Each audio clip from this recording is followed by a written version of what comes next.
சாய் பக்தர்களுக்கு என் அன்பு வணக்கங்கள். ஓம் சாய்ராம். என் அன்பு குழந்தையே, வாழ்க்கையில் நீ சந்திக்கும் ஒவ்வொரு மகிழ்ச்சியையும் துன்பமும் அதை சமமாக பாவிக்கும் மனப்பக்குவத்துடன் நீ இருந்தால் உன் மனதில் தேவையில்லாத கற்பனைகளும் குழப்பங்களும் வராது.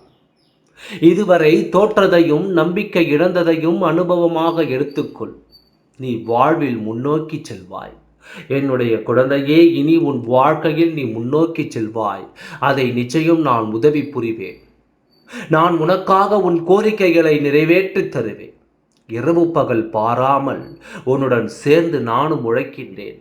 இதை முதலில் தெரிந்து கொள். உன் மீது இருக்கும் பாரத்தை என் மீது போட நான் அதை சுமக்கின்றேன். நான் சுமக்கும் காரியங்கள் நிச்சயமாகவே உனக்கு நல்ல காரியங்களாகவே போய் முடியும். ஏமாறிய சூழ்நிலைகளை அனுபவமாக எடுத்துக்கொள்ள வேண்டுமே தவிர வருத்தப்படும் அளவுக்கு எடுத்துக்கொள்ளவே கூடாது.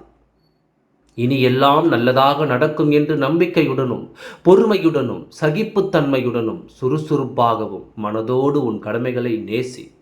உன்னுடைய காரியங்கள் நிச்சயமாகவே கை கொடுக்கும். மனசாந்தி இல்லாத இடத்தில் என்று ஒரு அங்கம் கூட இடம் கொடுக்காதே. இவ்வுலகில் எங்கும் கிடையாது. உன் பாரத்தை என் மீது வை, என் மீது நம்பிக்கை வை. நிச்சயமாக எதுவாக இருந்தாலும் துணிந்து செல். அந்த காரியமானது நிச்சயமாகவே கைகூடும். எந்த அளவு என்னை வணங்கி ஒரு நபர் ஒரு செயலை செய்கிறானோ அவனுக்கு உடனடியாக இல்லாவிட்டாலும் சீக்கிரமாகவே அவருடைய வாழ்க்கையில் அவன் எந்த செயலை செய்கிறானோ அதன் மூலமாக அவனுக்கு வெற்றியும் செல்வாக்கும் பெறும். பேரும் புகழும் அவனுக்கு நிச்சயமாகவே. கெட்டவன் எதுவுமே செய்யாத தெய்வம் என்று நினைக்கிறேன். ஆனால் என்னுடைய உண்மையான பக்தனிடம் போய் கேட்டு பாருங்கள்.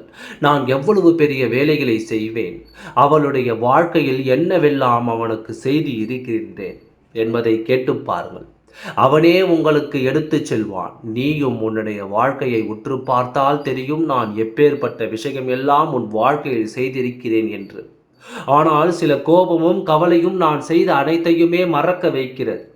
இதை நினைத்துதான் நான் கவலைப்படவில்லை. ஆனால் நீதான் நான் செய்யவில்லை என்று ஒவ்வொரு நாளும் கவலைப்படுகிறாய். கவலைப்படுவதனால் எந்த பிரயோஜனமும் இல்லை. உன்னுடைய வாழ்க்கையில் நீ எந்த அளவு சந்தோஷமாக இருக்க வேண்டும் என்று நினைக்கின்றாயோ அதைவிட என்னுடைய குழந்தை சந்தோஷமாக இருக்க வேண்டும் என்று ஒரு தகப்பனாக நான் நினைக்கின்றேன். என்னை விட உன்னுடைய வாழ்க்கை புரிந்து கொள்ளவும் உன்னை புரிந்து கொள்ளவும் இவ்வுலகில் யாரும் கிடையாது. எதை நினைத்து மருந்தாதே. உனக்காக யாருமே இல்லை என்று நினைக்காதே. ஒவ்வொரு நாளும் உனக்காக மட்டுமே நான் உன்னுடன் இருக்கின்றேன். நீ தைரியமாக இருந்தால் போதும். சீக்கிரமாக அனைத்துமே உன்னிடம் வந்து சேரும். இந்த சாய் நம்பிய பிறகு கண்ணீர் தேவையில்லை என்று நான் தான் சொல்வேன். எப்பொழுதுமே உன் கூடவே நான் இருக்கின்றேன். ஓம் சாய்ராம். நன்றி, வணக்கம்.